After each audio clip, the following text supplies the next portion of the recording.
A warm welcome to everybody who joins us today for the kickoff of the MuseumsLab 2022, wherever you are in the world.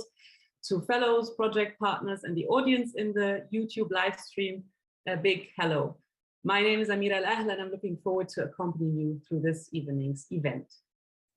Before we start, let me just introduce to you the housekeeping rules for this event so we're all on the same page.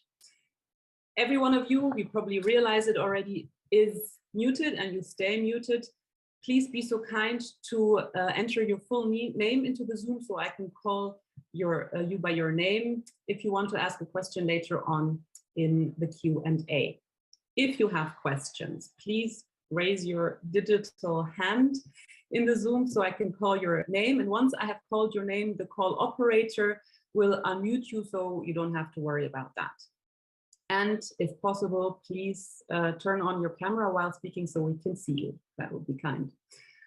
I think it goes without saying, but just to remind everybody that we keep a friendly and respectful interaction in this format. Thank you very much for that. And thank you for your patience. And now we will see a video clip with welcoming words from founding partners from the MuseumsLab, core partners of this year's program, and alumni from last year.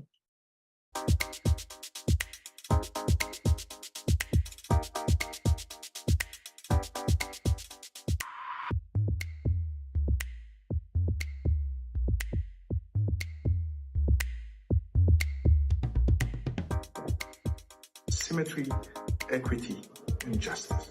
Change. Opportunity. Interaction. Community. Collaboration. Collaborations. Building and developing. Networking. Future. Diversity. Diversity. Learning. Sharing. Exchange. Cooperation. Hope.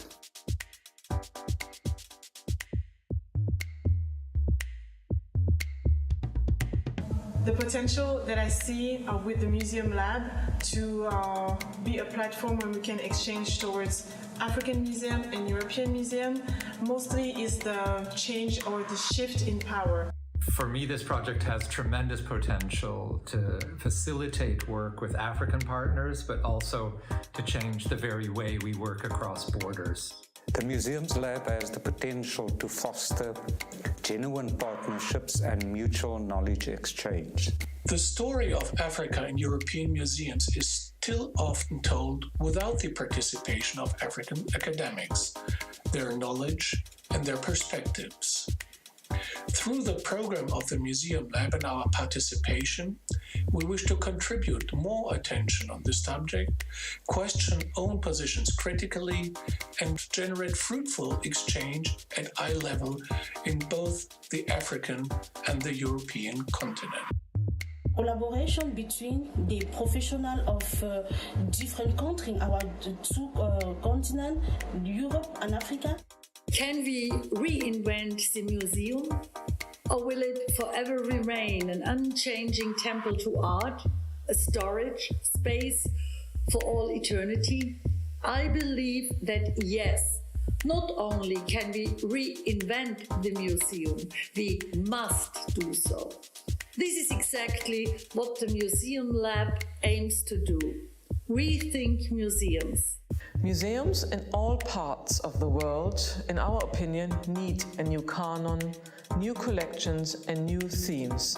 During the MuseumsLab, we will discuss these important topics together. The MuseumsLab program has a really great potential to change the way collaboration between African and European museums takes place, because on the one hand, it improves trust between professionals on both sides of the divide. It improves the knowledge of both the processes and the context in which museums on both sides of the divide operate. In many parts of the world, people are seeking new concepts for a globalized museum of the 21st century, not least in Africa. The great potential of the MuseumsLab is to build a platform for this reflection. Very confident in the ability of MuseumsLab to change the form and content of African museums.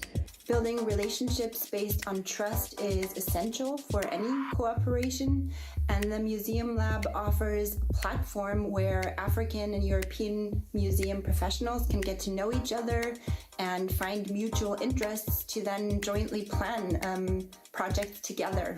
Yeah, it will also help to actually, in terms of research, in terms of collaboration, in terms of interpretation, and that can actually help African museums to learn a lot of things from Europe, and Europe also learn from Africa.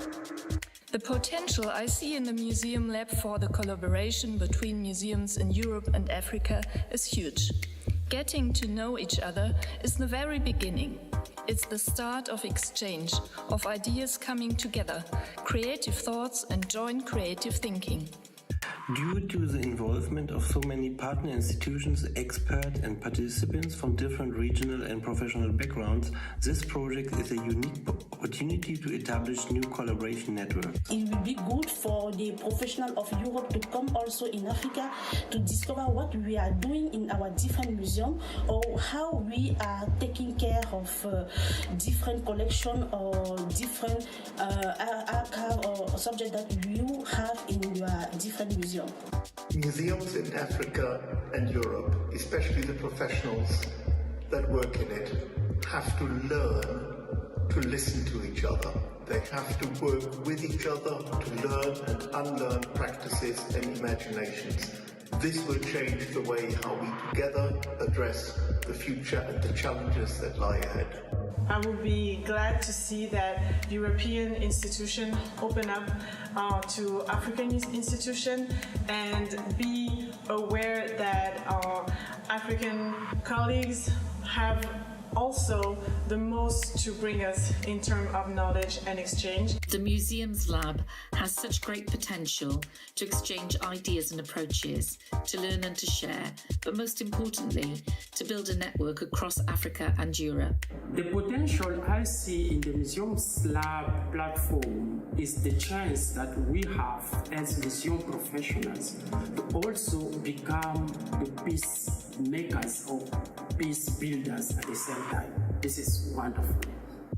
The program offers potential for expanded networks of communities of practice and sharing of expertise in a dynamic, enriching, and mutual approach rather than a one-way developmental approach of Europeans imparting knowledge to African role players.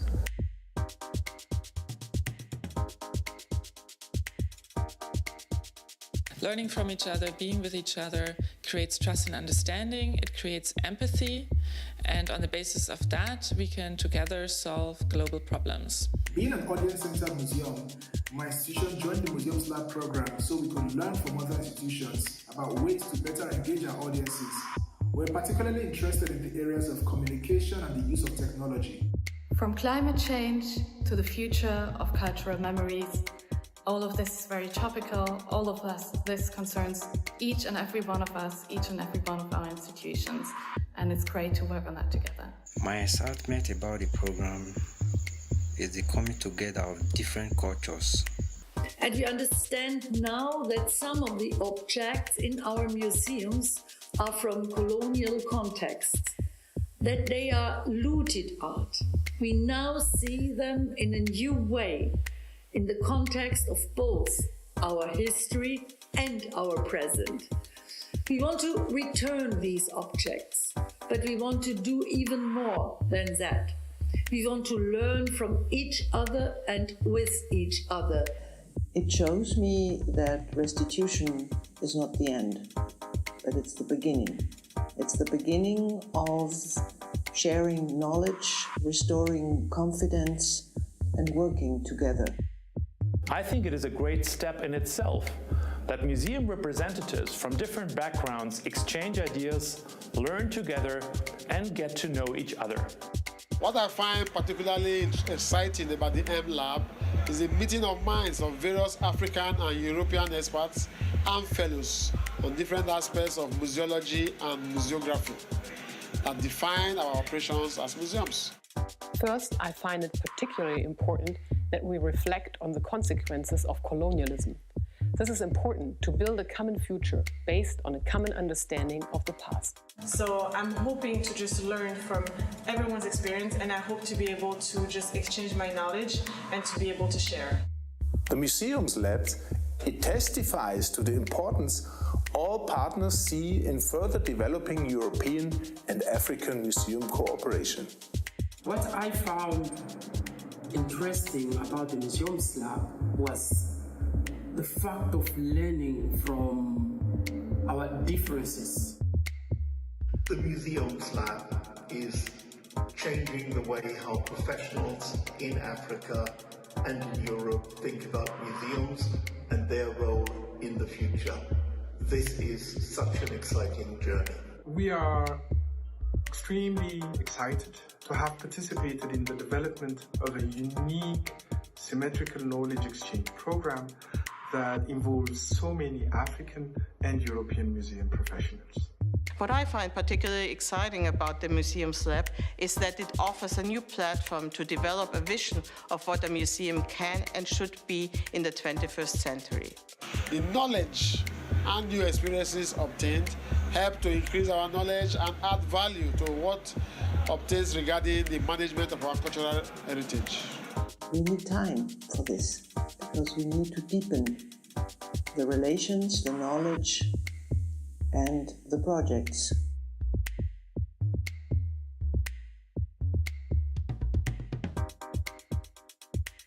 I would like to encourage the participants to grab the diverse opportunities that this program entails, as well as the knowledge exchange and the potential to enrich or embrace the current debates differently and from an informed, knowledgeable position.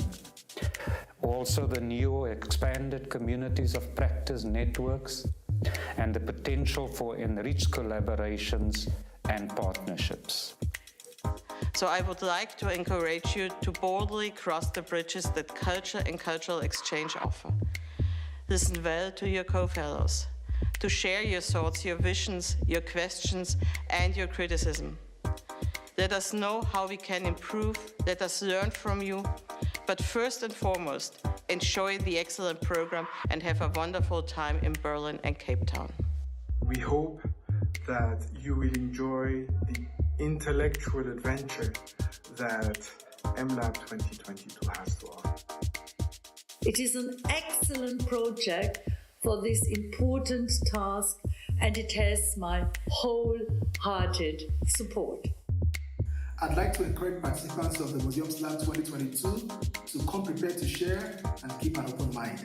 The MuseumsLab not only offers an incredible opportunity to gaining insights from a great variety of museum professionals, scholars, activists, and artists, but also the MuseumsLab really offers an opportunity of creating a longer-lasting network. So, we wish all the participants of the MuseumsLab 2022 a fabulous time and great exchanges. Fellows should have an open mind, willing to learn, imbibe what is learned so as to improve themselves. Be good ambassadors of your various institutions.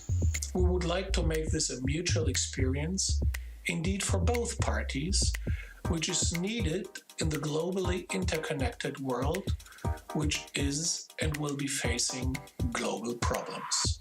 The MuseumsLab is a wonderful platform which gives us the opportunity of building a world of listening and sharing at the same time.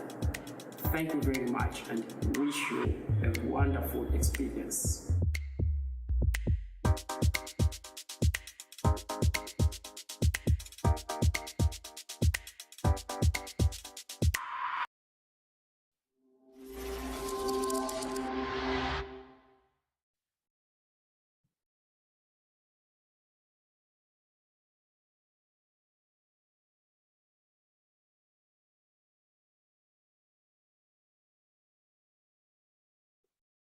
So, as we've just heard, the MuseumsLab started in 2021 as a pilot project and has the aim to establish close and lasting networks between future shapers of museum concepts.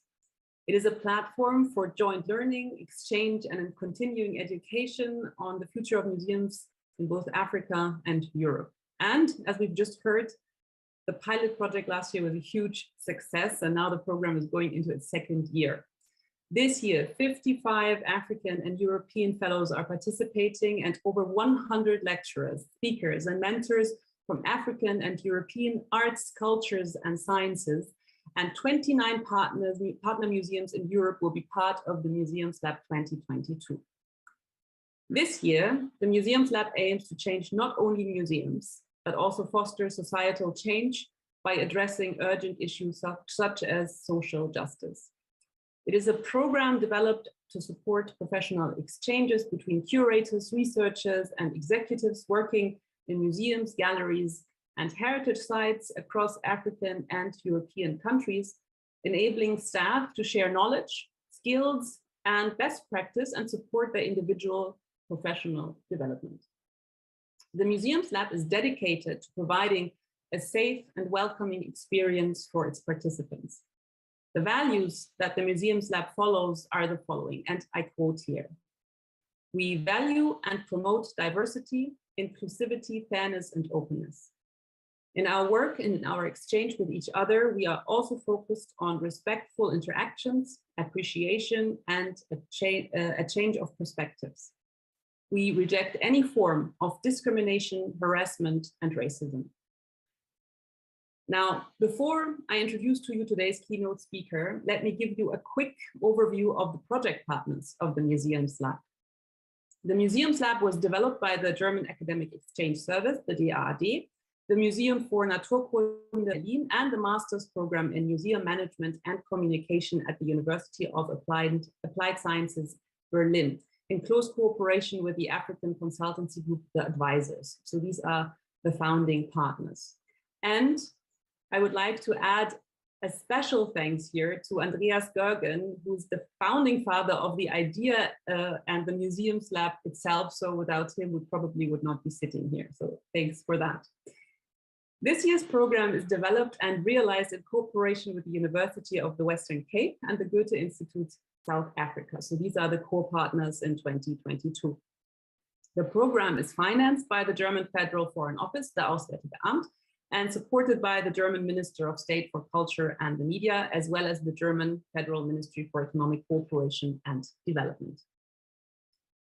And now I have the great pleasure to introduce to you today's keynote speaker, the head of UNESCO's World Heritage Center, Mr. Lazare Alundu Asomo. Originally from Cameroon, Mr. Alundu Asomo is a graduate in architecture and in urban planning. He began his career as an associate researcher at the Center for Earth and Construction of the Grenoble School of Architecture. He joined UNESCO in 2003 in the Africa unit of the World Heritage Center, where he contributed to the creation of the African World Heritage Fund and the development of the World Heritage Earth and Architecture Program. From 2008 to 2013, he was head of the Africa unit of the World Heritage Center. In 2013, he joined the UNESCO office in Bamako and became its head a year later. He then became UNESCO's head representative in Mali and returned to UNESCO's headquarters in Paris in 2016, initially as deputy director of the Heritage Division and of the World Heritage Center. In 2018, he became director of culture and emergencies, coordinating emergency conservation responses to heritage affected by conflicts and disasters, and restitution of cultural property under the 1970s Convention. In December 2021, he became the center's 5th director and the first African to hold the position. Despite his very busy schedule, he took the time to be with us today to speak about World Heritage and the importance of museums. A very warm welcome to you, Mr. Alundu Asomo, and thank you so much for being with us today. The stage is yours.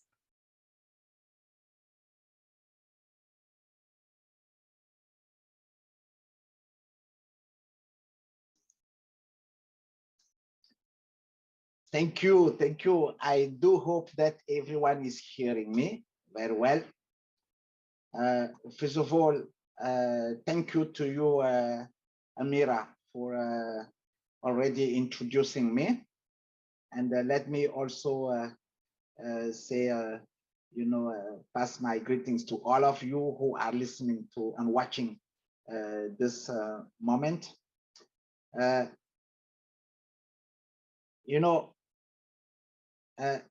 I want to say that, you know, every year, you know, I'm really delighted to enter a new blooming spring, you know, the season for events for museums and heritage. On 18 May, there will be the International Museum Day. So this forthcoming day will also provide a worldwide rush of talks, gatherings, social media campaigns. And I'm pleased to see that the Museum Lab 2022 opens this season as a forerunner. But to start, I want to say that I really enjoy this video clip that you've shown, where I can really see the dynamics, even in the hearing the participants and everyone sharing views and ideas in a very dynamic way. This is exactly the spirit of the Museum Lab. It's because of that, let me first start by thanking really the Natural History Museum of Berlin, the German Academic Exchange Service. I think there's also the master program in museums management and communication from the University of Applied Science. I also would like to thank, because I think the African consultancy group, the advisors, it's also involved. So all of the partners and initiators of this, for this collective and strong commitment in providing this forum for learning and exchange on the future of museums in both Africa and Europe. And I think this forum is at the right time, because at the same time, there is an initiative to discuss the definition of museums. And I think if we speak about the future of museums, it also entails understanding what is the museum for our society today, but also tomorrow. And before I continue, you know, I also would like to, like you did, Amira, I want to really pay tribute also to my good friend, Andrea Gorgon, but also Peter Roberts. I think the German Federal Foreign Office and the German Federal Ministry for Economic Cooperation and Development are really to be thanked. So today, as the keynote speaker, I'm really honored to open this Museum Lab 2022. And I'm honored that you are giving me this time to share my thoughts on how World Heritage and museums can mutually support and enrich their perspective, their respective work, and contribute to the preservation of heritage, but with an authentic participation of various communities. And I'm honored to do that because we are celebrating this year the 50th anniversary of the World Heritage Convention. And we find ourselves at an important turning point where we can both reflect to our past experience on subject of museums, World Heritage Convention, and the close ties they already have, and how we can further, you know, develop them. I think if we take the 1,154 World Heritage sites, I will not be mistaken if I say that I think in the majority of them, there are one museum. And even if it's not a museum in the sense of a conventional museums like we can see in many European countries, there are community museums. So this things of the definition and the role of museums, it's important, and its role for better understanding the importance of the World Heritage, for facilitating the visitor's experience at World Heritage, for facilitating the interpretation of the World Heritage, but also for contributing to the economic life and management of World Heritage, because some of them generate fundings, which also help to undertake conservation activities, to undertake management, to undertake promotion of the sites. I think we can already see the central role that museums are playing for World Heritage. They do it in Europe, they do it in Africa, they do it in Latin America, they do it in Asian Pacific, they do it in the Arab state region also. They do it everywhere. So before I continue, let me say a few words about the World Heritage Convention. And then I will say a few words about the museum, and then you will understand the link. For those who don't know, I can summarize very quickly that, you know, when we speak about World Heritage, we can only do it because there is an international agreement which was adopted in 1972 as a result of a growing global consciousness that certain sites and places have outstanding universal value, and as such should be protected through the collective effort of the international community. So in the World Heritage Convention, there is this concept of outstanding universal value, which is defined as cultural or natural significance, which is so exceptional, and sometimes people say unique, as to transcend national boundaries and to be of common importance for present and future generation of all humanity. And as such, the permanent protection of this heritage is of the highest importance to the international community as a whole.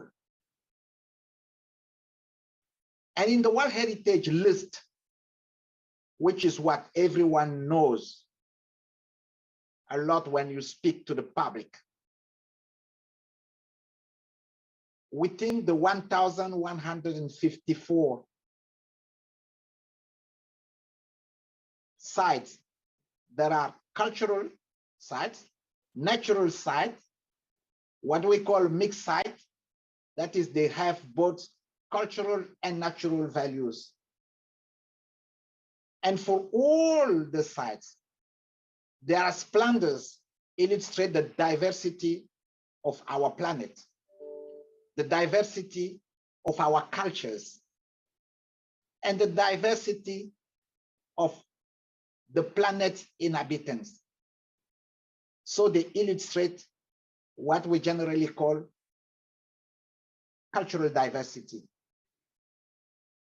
So World Heritage sites are ours to share, to protect, to transmit to the next generation through education and through care.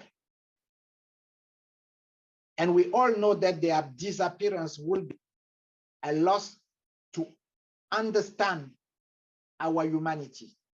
And it's going to be a loss as a whole. And I think what we see, for example, happening today in Ukraine, for instance, is to remind us that it's so easy to have cultural and natural heritage sites destroyed, as we have seen in Mali, as we have seen in Iraq, as we have seen in Syria and other places. And when it happens, it doesn't only happen to the site or part of the site. It also happens that the museums are destroyed. So the unique value of the World Heritage Convention is that it links, like we say, nature conservation and the preservation of cultural sites together in that single instrument. So the convention also keeps its position to lead shift on heritage paradigm. For instance, like I said, by introducing this category of mixed heritage, and also fostered the rise of important new concepts and of contemporary heritage preservation, such as cultural landscape and historic urban landscape. And cultural landscape are very important because not everywhere you have Eiffel Towers, biggest cathedrals, monuments, etc., or archaeological sites, but cultural landscape are equally important. And you know, in the convention, I think those who are listening to us, each and every country has ratified the convention. Now, what is UNESCO's long mandate with regard to museums? Let me look back to the history of UNESCO and museums. You know, UNESCO has been very active in the field of museum since its inception in 1945, as the organization inherited mandate for the protection of movable objects from the League of Nations in the post-war rehabilitation movement concerning cultural sites and institutions, including also, and I think it's important to say it, the restitution of arts plundered by Nazi authorities. So you can say that it comes from a longer period. And later in the 1960s, UNESCO engaged in the pioneer project, which was called Imaginary Museums, to increase the access of the entire world's citizens to artworks through the reproduction of the world's most famous paintings. In UNESCO's first and most known international heritage campaign, which some of you know, was to save the Nubian monuments from the dam construction at Aswan High Dam in Egypt, and its adoption of the first ever international recommendation dedicated to museums. And the recommendation was called the Recommendation Concerning the Most Effective Means of Rendering Museums Accessible to Everyone. And both took place around the 1960s. So you can see how important it was. And I can name also what some intellectual figures did also to play an important role in both movements. And the goal of this first international recommendation concerning museum was to ensure greater access to all kinds of audience to artwork and museums in the context of the increased leisure time of the working class. And since the 1970s, museums have more than doubled in number. Global mobility has a strong impact of museum, as you know very well. Global mobility offers opportunities for museums to benefit from greater openness to new endeavors, but also confronts them to new challenges. They include an ever-increasing gap in financial and human resources between, I will say, the large museums in developed part of the world and small and I will say in between brackets, because I don't like the word, but some people are using it, rudimentary museums in the rest. But all museums are equally important. Every time I take time to visit a big museum in Paris, in Berlin, or in New York, or in Washington, I enjoy the same when I visit a very small but interesting community museum in Timbuktu, or even in Kenya, because I have an experience which is always unique. And that is very important. In November 2015, and I want to come to it, UNESCO then adopted a new global instrument, which is the recommendation on the protection and promotion of museums and collections, their diversity and their role in society. And as you can see, this adoption happened 55 years after the first recommendation. And in this new recommendation,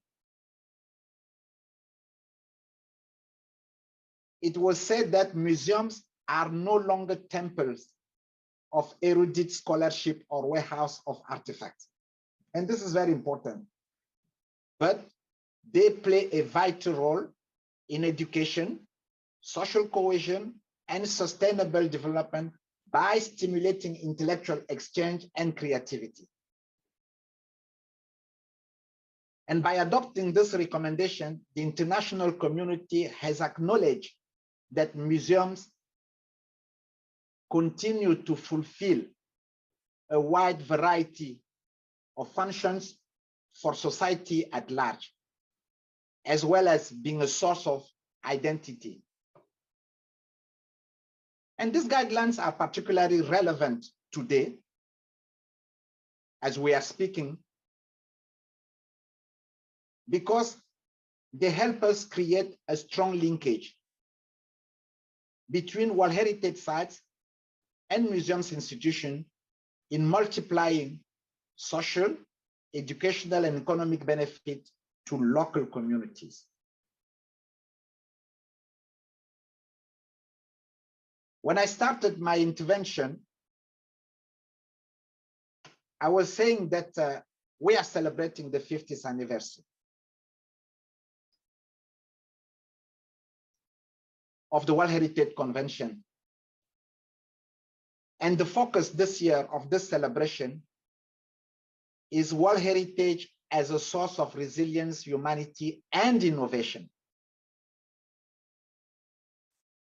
As this remarkable international instrument enters into its, I'll say, sixth decade, its relevance to achieve also the United Nations global scale sustainable development goal is increasingly recognized.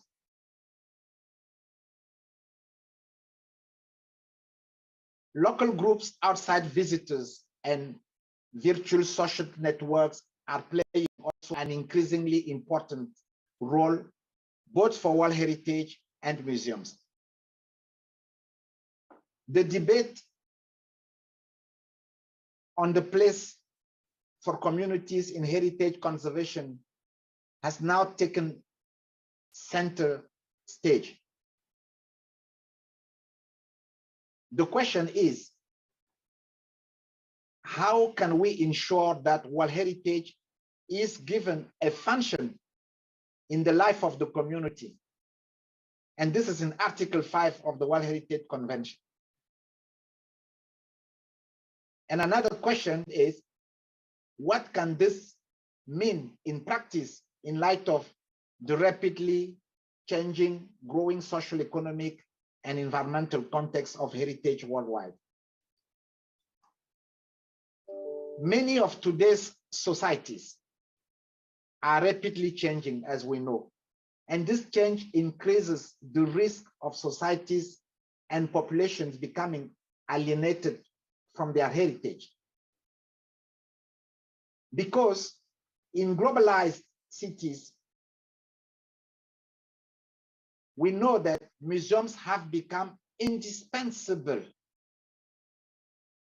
They are indispensable cultural infrastructures and layers of communities, because those communities are formed by locals, visitors, and now today, virtual audiences, which we should not forget. And thousands of museums and similar institutions are in cities or in World Heritage sites. And some museums and collections themselves are designated as World Heritage. The Museums Island in Berlin, for instance. You know, a number of individual buildings within World Heritage sites are also museums. And so in understanding the values of some World Heritage sites, you know, they are also included as iconic buildings in addition to what they are having as collections and others. Let me give you an example. The Frank Lloyd Wright sites, which includes the Guggenheim.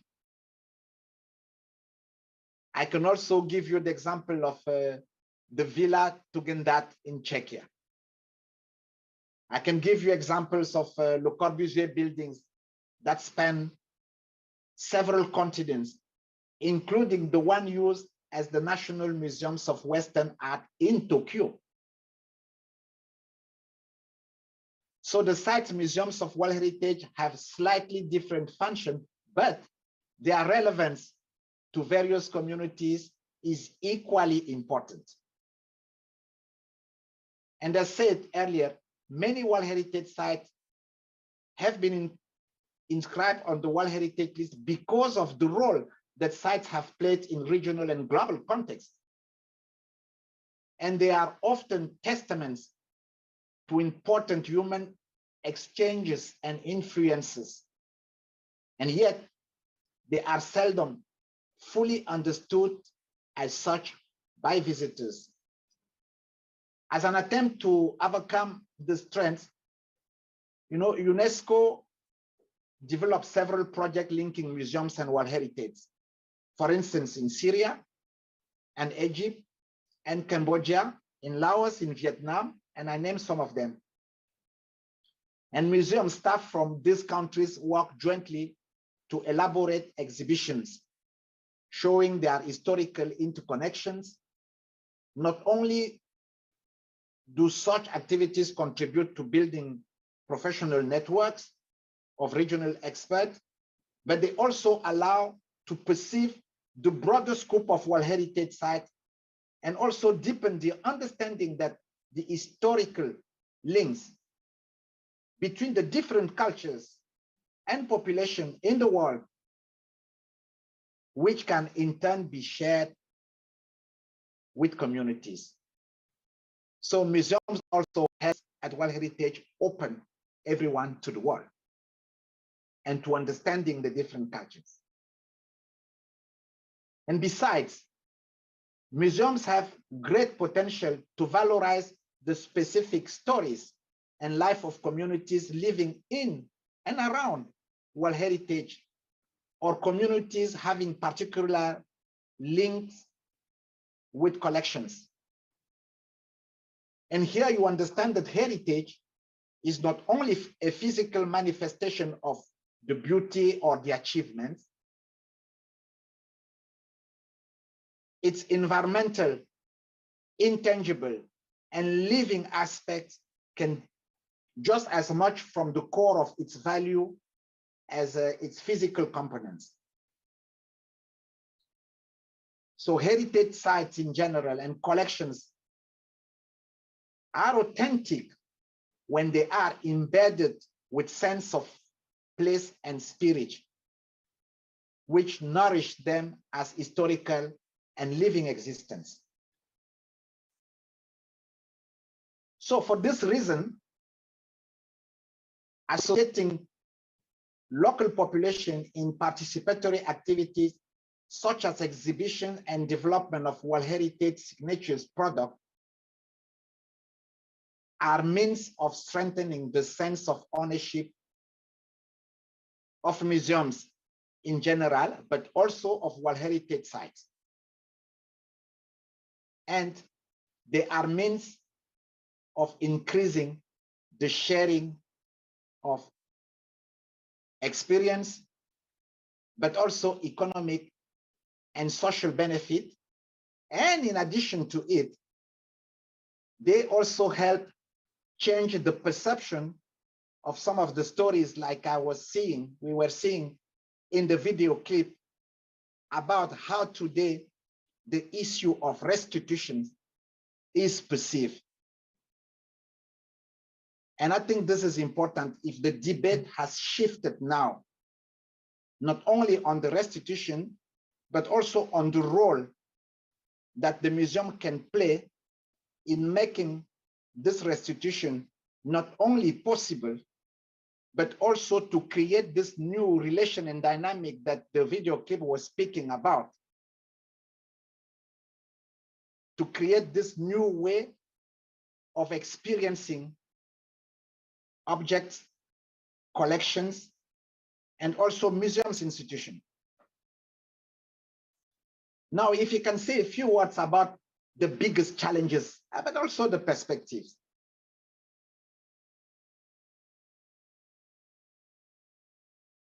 I will start by saying that we have seen one biggest challenge. It was the impact of the pandemic.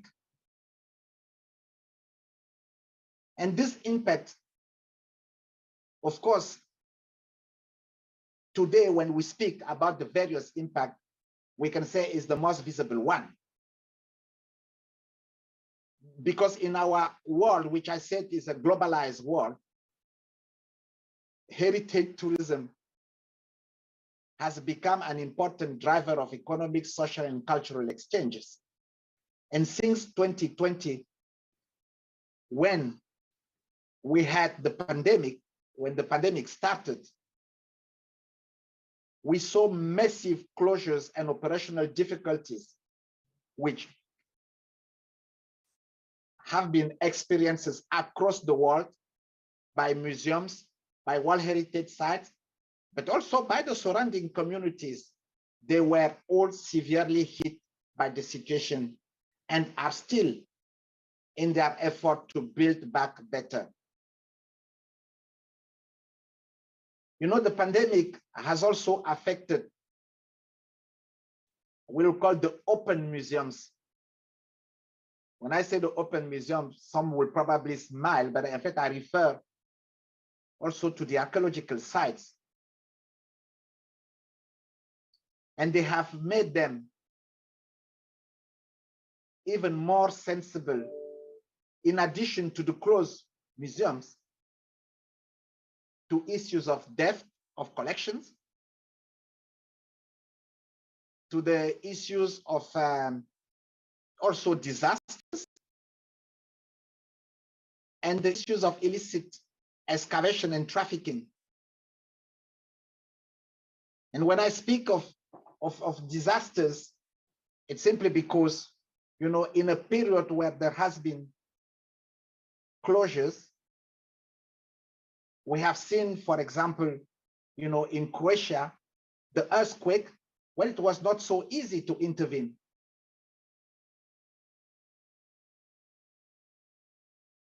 And this is also important to consider. And there has been like that many.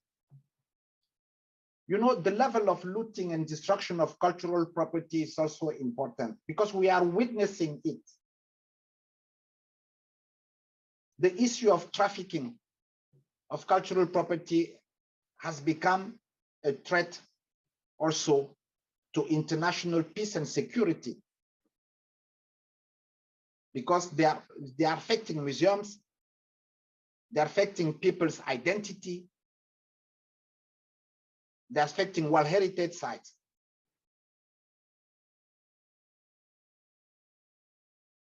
We have these issues of the numerous crises and conflict that we are seeing, either through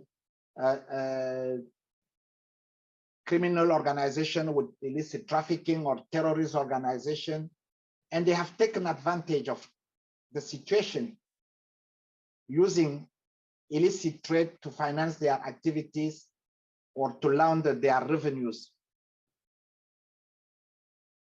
Another challenge which I will not forget, which also affects World Heritage sites and museums, is the issue of climate change, which emerged as one of the most serious threats affecting cultural sites and local communities, and brought increasing damage and risk to museums and collections. And let me take you an example. In Bandiagara Cliff in Mali, because of the drought, the severe drought, people had to abandon their villages on top of the cliff to go down and abandon everything, their open life, their statues, their historical their cultural objects and everything.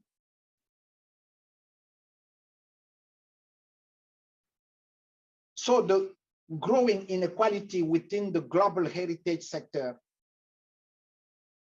is really not to be overlooked.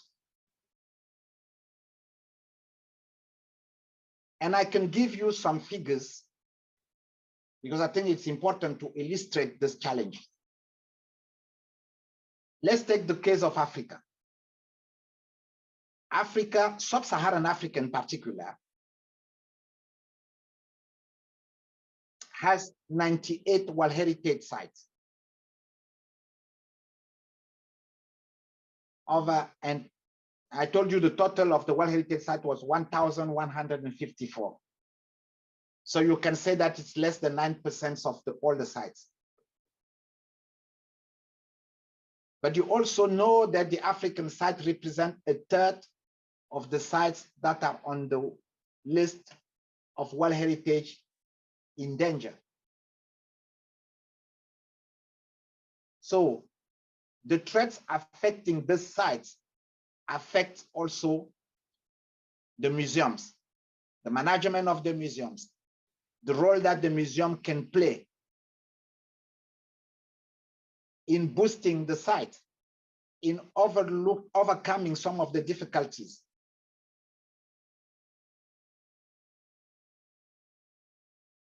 Although you know that when we did our UNESCO report in 2021 on museums around the world in the face of COVID-19,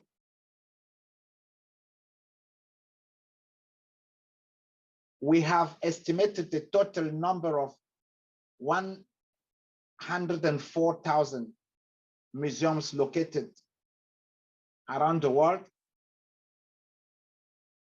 but only 5% are located in Africa and small islands. And when you look at this, not 5%, less than 1% are located in Africa. And this is a challenge when we know the role that museums can play. So this inequality in capacities, in resources and geographical distribution results in equality in access and voices of communities, and especially the young generation.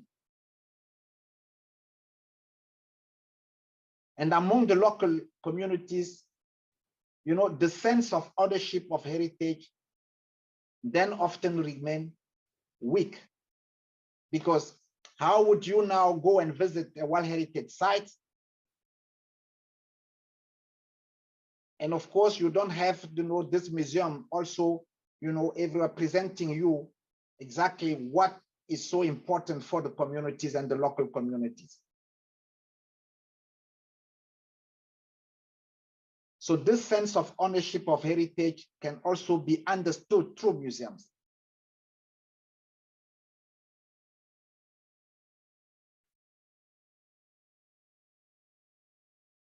Dear friends and colleagues, the increase of challenges immediately call for a reinforced dialogue and solidarity among all actors and partners in the field. And also they call for a strengthened international cooperation. And this becomes more crucial than ever.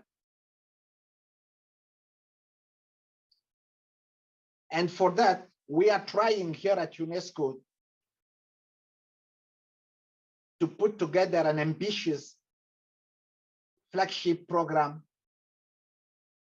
which, for instance, will try to reverse and help reverse the situation in providing training and capacity building, for example, in Africa.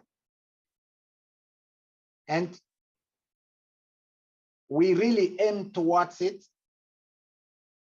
At the same time, to reinforce the conservation of World Heritage sites in Africa, but also to contribute to developing museums and fight illicit trafficking in Africa.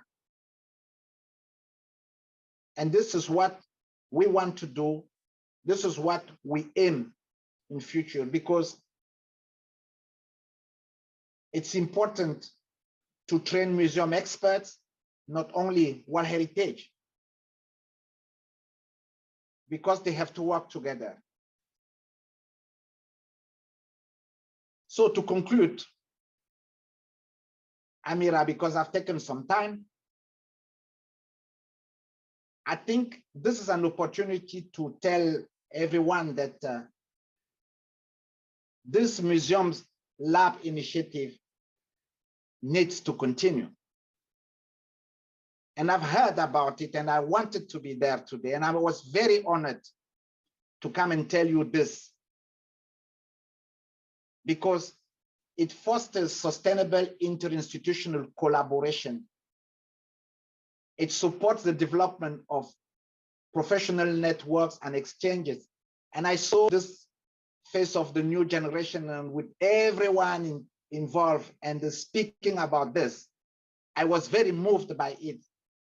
So you can understand that it gives new momentum to international cooperation. And it helps put in place and implement the mandate of UNESCO. So I'm sure that thanks to existing and future projects, and with your active involvement as students, scholars, and practitioners, the worlds of heritage and museums will continue to evolve together, build closer and closer partnerships, build closer and closer relationships, I can say, and also provide a source of reflection on the best way to safeguard and share our common heritage. So thank you for taking the time to listen to me, and thank you to all of you for inviting me, and I wish you an inspiring and fruitful session. Over to you. Thank you so much, Mr. Alondo Azomo, for this inspiring keynote. And thank you for giving us your time. I'm sure there's a lot of questions from the audience. I just would like to remind everybody that if you have questions, please raise your digital hand in the Zoom so we can see you, and then I can call you by your name. And once I've called your name, the call operator will then unmute you. And please, if possible, turn on your camera so we can see who we're speaking to. And Of course, alternatively, you can also ask questions via the chat, also in the YouTube live stream. So please don't be shy and ask your questions. And in the meantime, while we're waiting for the first questions to come in, I would like to take the opportunity to once again mention that this year's program is developed and realized in cooperation with the University of the Western Cape and the Goethe-Institute South Africa, as well as the DAAD Johannesburg. And the program is financed by the German Federal Foreign Office and supported by the German Minister of State for Culture and the Media, as well as the German Federal Ministry for Economic Cooperation and Development, and supported by the German Federal Cultural Foundation and the Cultural Foundation of the German Federal States.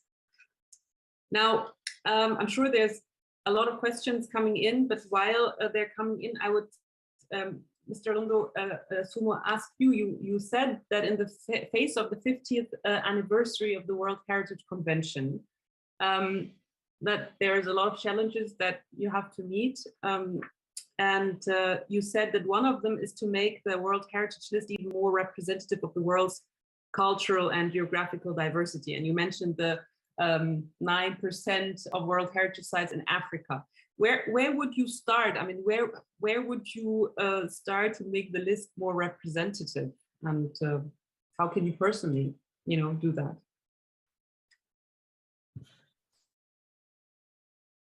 Okay, thank you for this question. This has always been a very difficult question. I know that when I was appointed, I clearly set the tone by saying that the imbalance representation of Africa on the World Heritage List is something that needs to be reversed.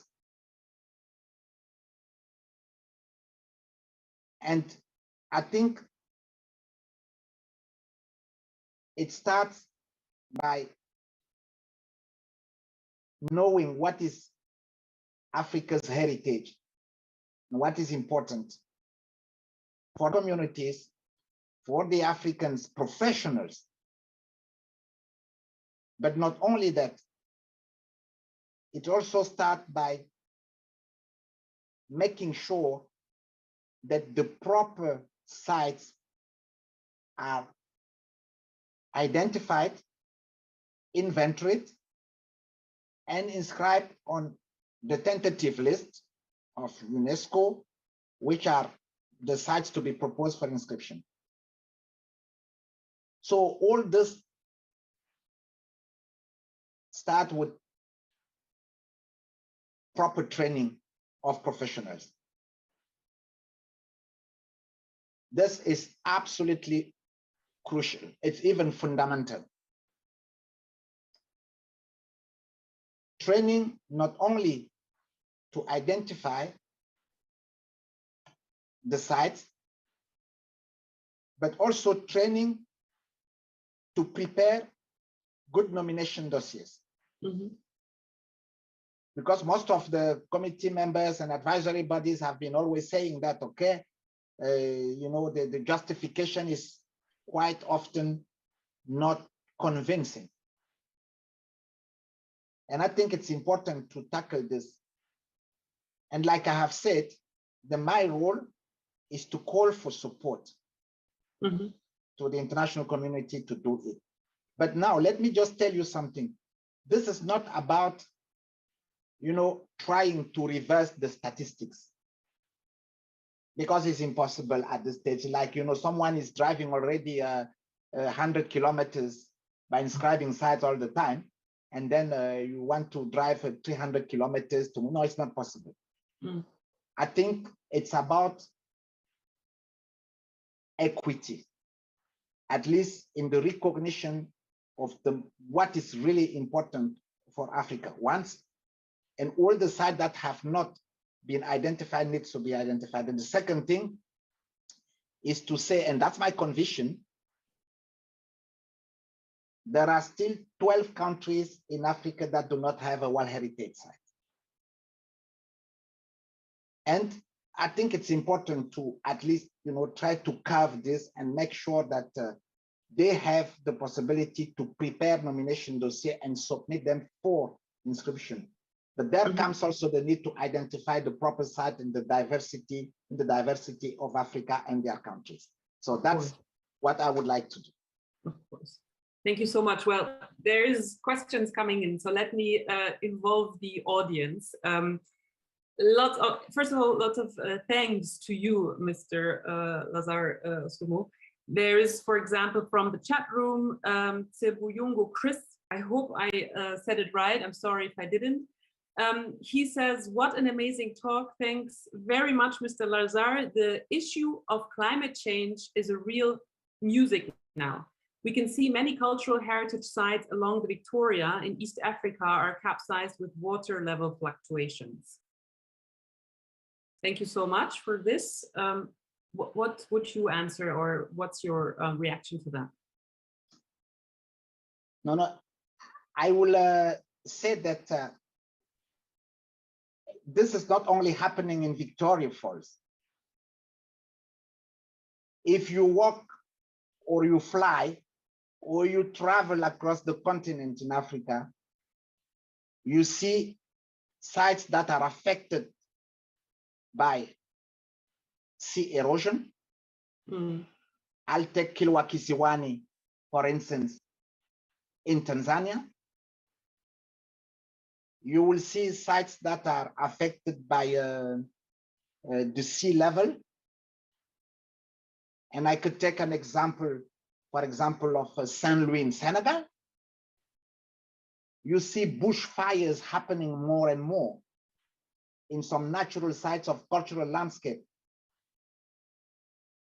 So would you say that climate change is the biggest challenge for heritage sites at the moment? Today, climate change is an additional challenge which needs to be tackled. And we cannot, it affects not only natural sites, but cultural sites. And I think it's important to not to leave it aside. It's important to also consider it as a priority. But first, this will be done if we start having, the appropriate policy. That will help us. That's why UNESCO is working on this policy now to help, all the countries to now translate this policy into their national,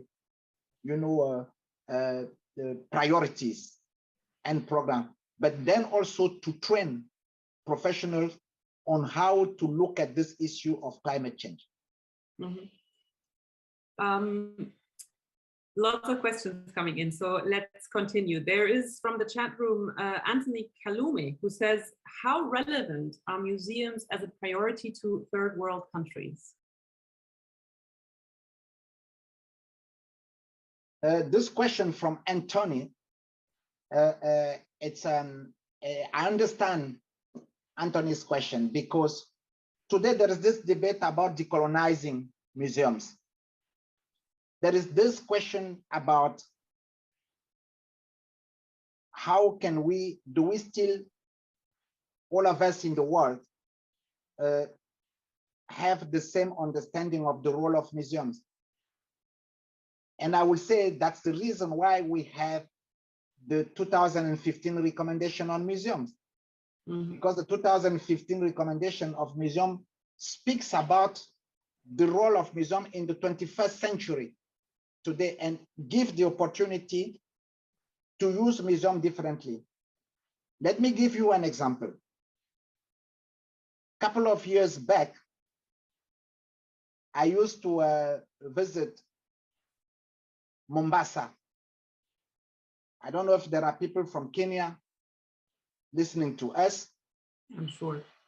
But I used to visit Mombasa, Fort Jesus in Mombasa.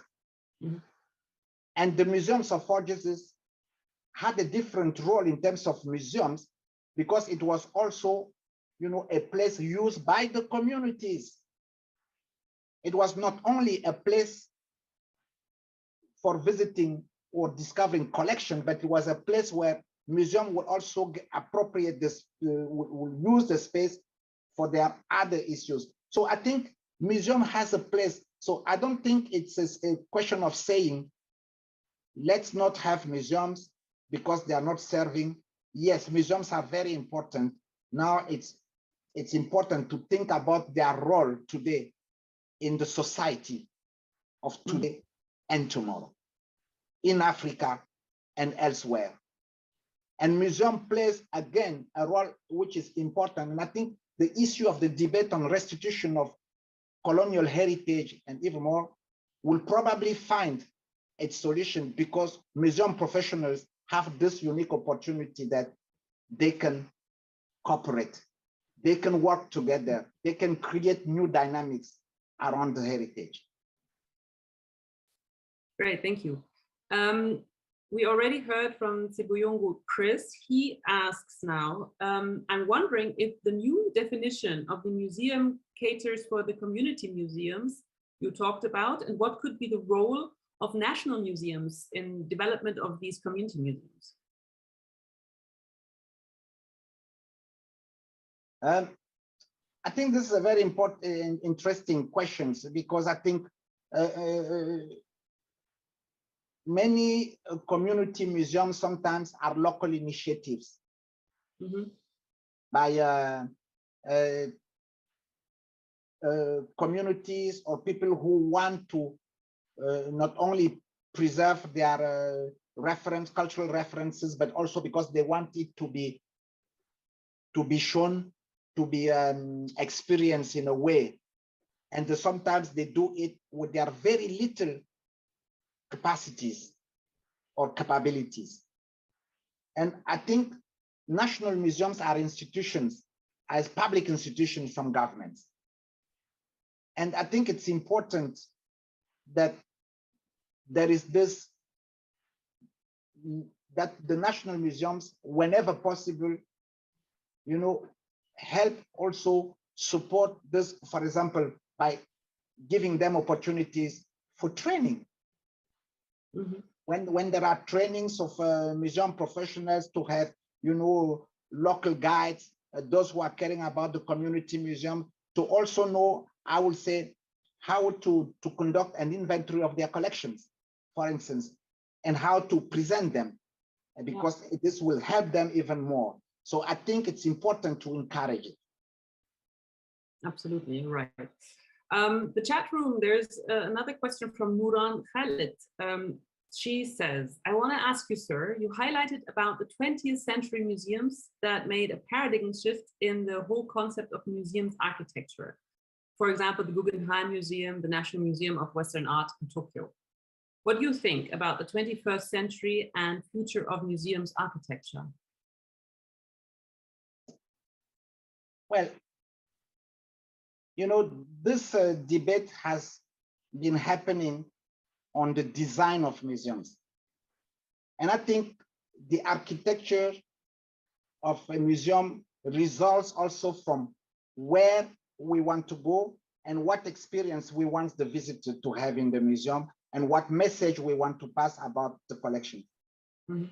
I think it's like that. It's not, you know, to produce, how do you call, the most artistic building of museums, but it's about how do I provide space, light, and opportunities for visitors, for stakeholders, for people living in around to experience the museum, to promote their culture, and to have a possibility to discover the diversity of culture of others. And I think the role of the architecture today is to help, you know, this, to create this environment where it is an environment for understanding others' culture, but not only their own culture. This is something that could be interesting for the future of the architecture for museum. Very interesting. Sometimes you think, you know, there's the architecture itself is the art, you know, and you're not really, it's part of the experience, you know, the architecture as well. Absolutely. There's more questions. We have a question from the YouTube chat from John Paul Sumner. Mr. Asomo, thank you for an inspiring lecture. May I ask, using your UNESCO experience, what is your advice for co-working with people out with your community, country, or continent? Or should I say, what is your advice to be successful in co-working with people out with your community, country, or continent?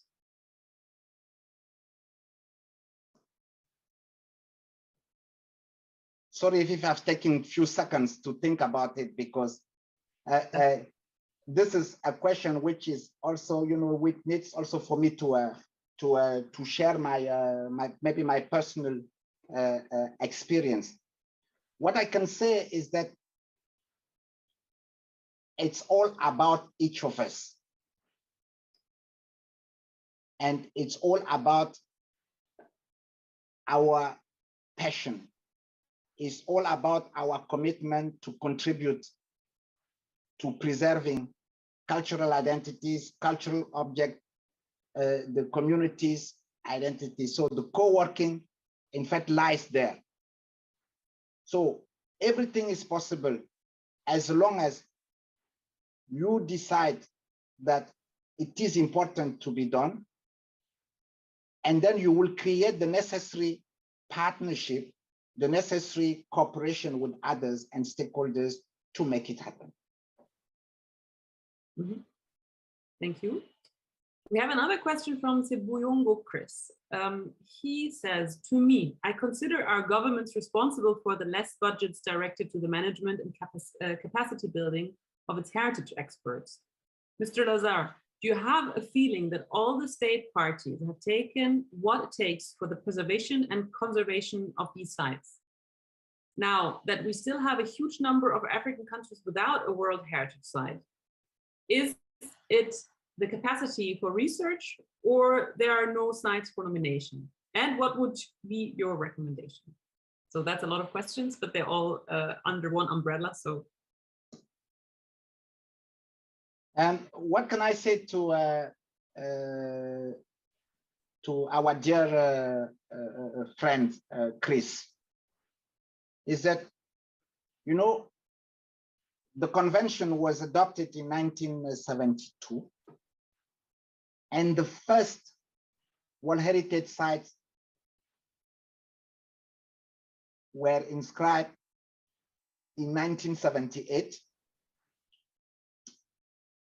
and among them were 3 African World Heritage Sites. Tell me which. You know? I know. Abu Simbel, maybe? I don't know. I'm asking. I'm guessing here. Lalibela in Ethiopia, island of Gore in Senegal, and one natural site, Siemens Mountains in Ethiopia.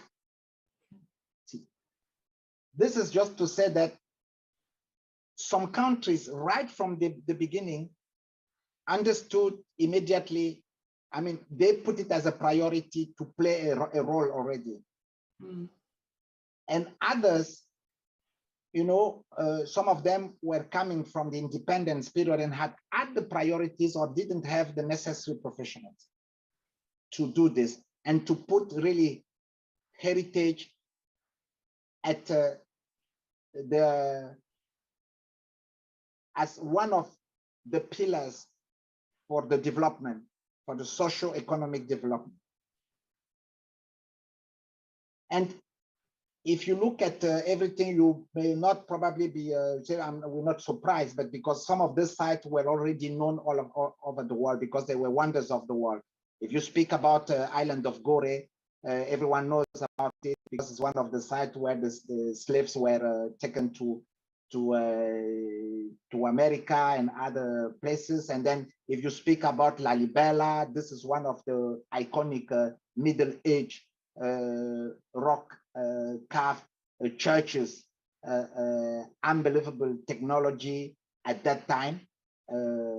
fantastic. And you talk about cement, same thing, a natural park, which is quite important with its biodiversity, its fauna and flora, which is important at Egon.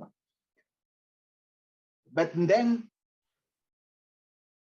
the continent took more time to have this as a priority, while other regions were inscribing sites.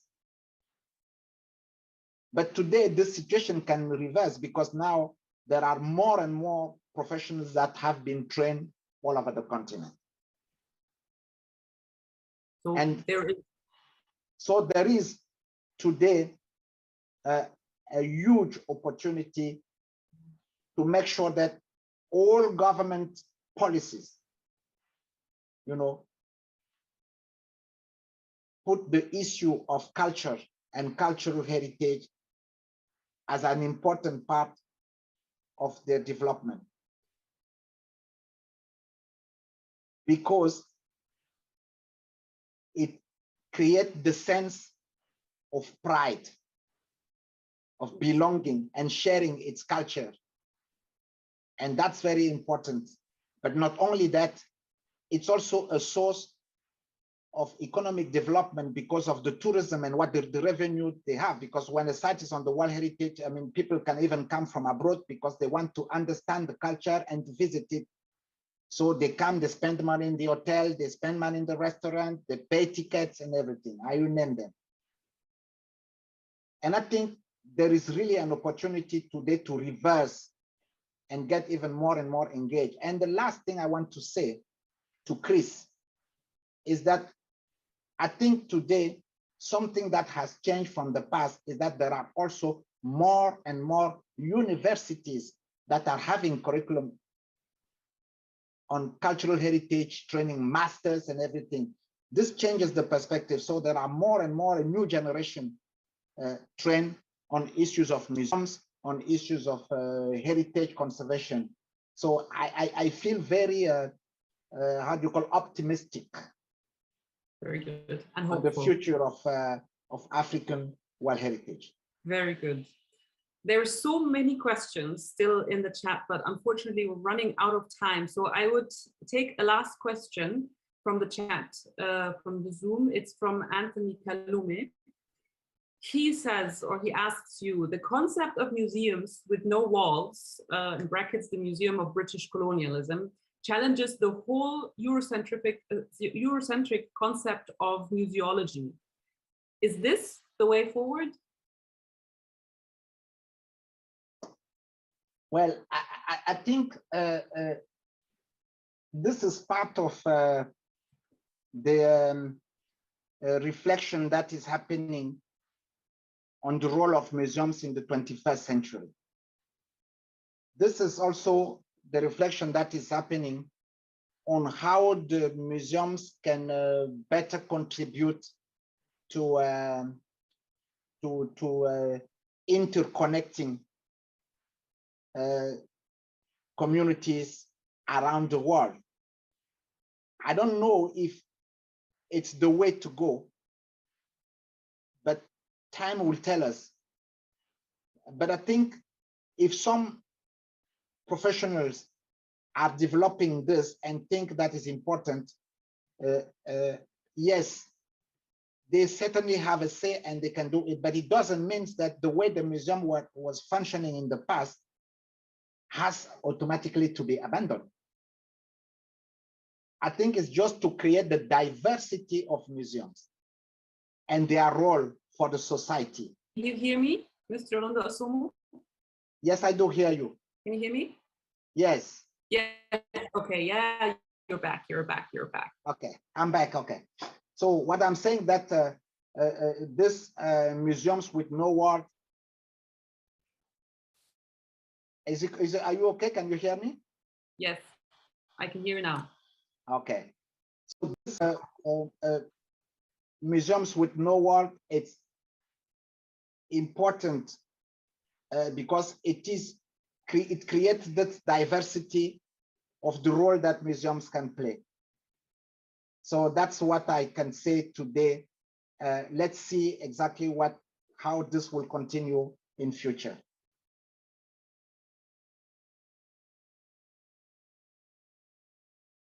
I think we have a problem. I don't know, it's from me.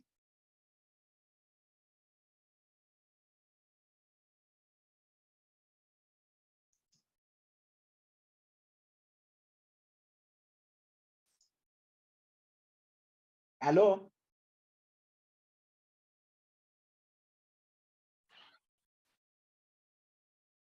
Can you hear me? I was gone. I can hear you now. I'm sorry, it was my internet connection. Okay. I'm very sorry for that. Okay, so over to you. Thank you so much. I'm sorry I couldn't hear the end of your answer, but I'm sure everybody else could. So that's the good news. Thank you so much. There are still plenty of questions, but unfortunately time is running out, and so we won't be able to take all of them. Thank you so much, especially to you for taking the time. I'm thanking everybody who was participating in the chat for your questions and for your time. Very, very big and special thank you to you, Mr. Alundu Asomu, for giving us some of your precious time and to be with us today and to give us some of your insights and this inspiring keynote.